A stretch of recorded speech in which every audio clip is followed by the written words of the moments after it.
Now, the third step of configuration in SAP is assign company code to company.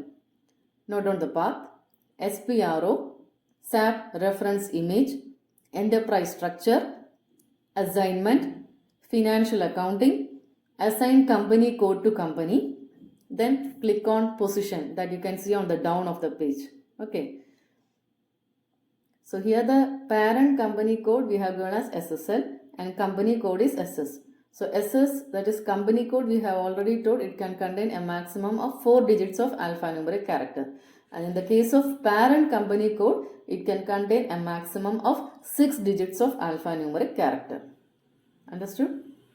So here we will give all the details. There is company code is SS, company name Saga Sweets and Snacks, city Bangalore, then company, that is SSL, and we should save this. That is, you can press enter. That means we are saving, or you can click on the save button on the top of the page.